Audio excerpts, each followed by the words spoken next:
Rwanda successfully evacuated 42 people, including 32 Rwandans and 10 other people from different nationalities, 5 nationalities. So they safely arrived home. The journey started on Tuesday for them, where the government organized a convoy from Khartoum to the city of Aswan in Egypt. So they took a 2-day trip, and when they arrived in Egypt, we were able to successfully evacuate them to Rwanda. And it was a very multi-government agency effort. Our national institutions worked with our diplomatic missions in Cairo and in Khartoum to make sure that we have this successful evacuation.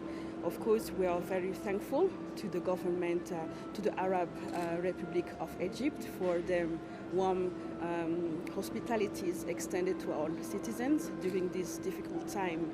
And we are also very thankful to the people and the government of Sudan for the support during this evacuation. Of course, our hearts are with the people of Sudan in this very challenging time. And the government of Rwanda is committed to support all the measures that the African Union and international partners will take for this situation. They are coming from different parts of the world, mostly in the region, but also in African. We have some people from some Kenyans and also some Syrians, so it's all different nationalities. Actually, it's a good reminder for all our Rwandan community abroad to always register through our embassies overseas to make sure that our ambassadors and embassy know them so that we can evacuate or help them during these difficult situations. And we, as a government, remain committed to help all the Rwandans stranded in a zone of conflict to be evacuated. It's natural. It was natural. We cannot leave anyone behind in need of help.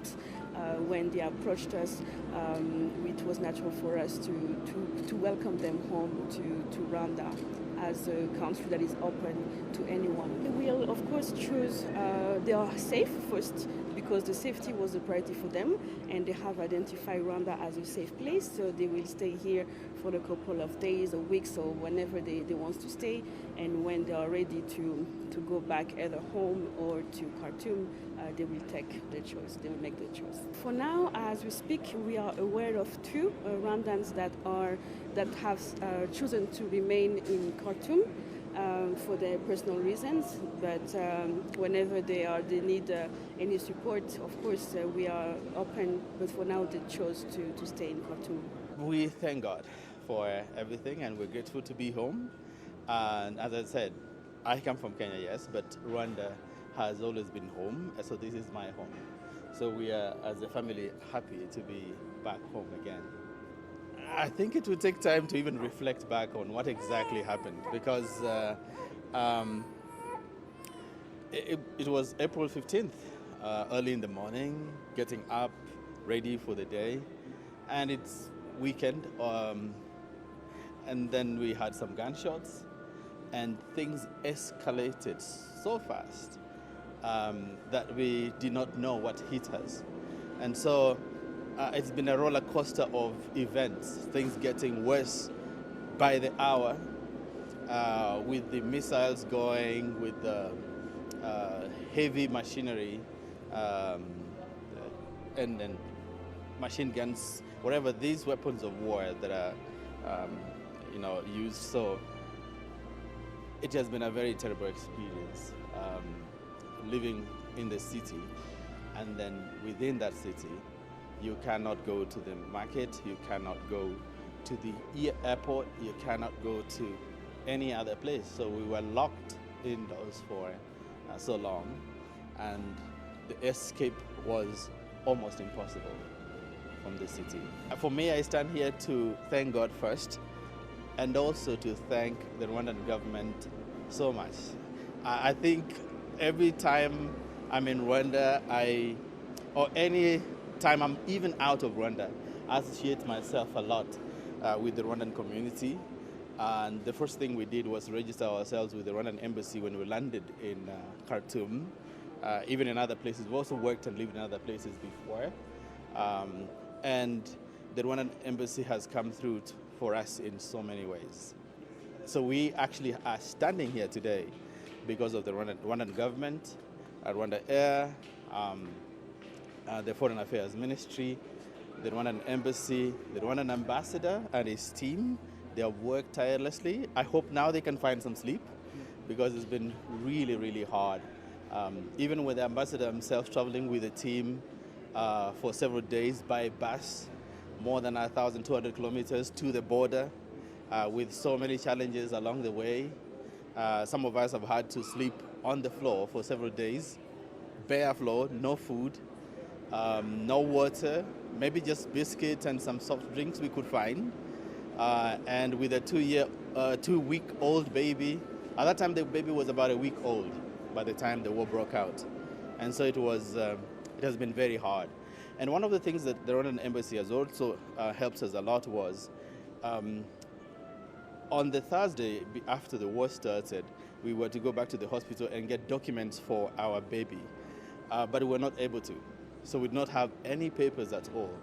But the Rwandan government, through the embassy, managed to send us an emergency travel document that we used because we faced a lot of challenges, especially crossing into the Egyptian border.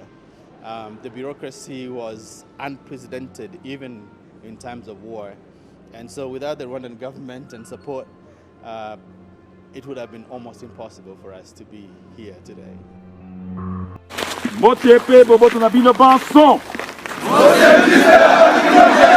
Le commandant des opérations militaires et gouverneur de la province du Nord Kivu, le lieutenant-général Constant Ndima Kongba, a procédé à une descente à Mubambiro ce lundi 24 avril 2023. Il était question pour le lieutenant-général Constant Ndima Kongba de réarmer les morales des troupes au centre d'entraînement de Mubambiro, en territoire de Massissi. Le gouverneur et commandant des opérations militaires en province du Nord Kivu a rappelé à ces hommes le règlement militaire auquel ils sont tenus. Yango wana boyambaki mbela ya mokonzi ya mboka. Boyambi mbela ya gouvernement na biso, boyambi mbela ya chef d'état-major général, bokendaki ko s'inscrire comme likili, bokoti na centre de formation. L'État a bandi ko former yo po comme soda. Lelo okomi soda ndengo telemi wana, tina wana ba pesi yo sokoto na biso, ba pesi yo mandoki, bazali ko pesa yo mateya po ete obatela ekolo na yo. Soda bazali discipliné. Ndako koma lokola biso. Ndako koma lokola biso. Soda azali discipliné. Pas mosala na biso yo surtout awa discipline. Il a également parlé de la sauvegarde de l'intégrité du territoire national qui est la principale mission de l'armée régulière. Boye pour la défense et intégrité à territoire na biso ko batela population na biso, c'est-à-dire batata na ba maman na bino moko d'ailleurs, bandeko na bino, ba civil. Po ete eteni oya ekolo na biso ekende na maboko ya Mungu na te.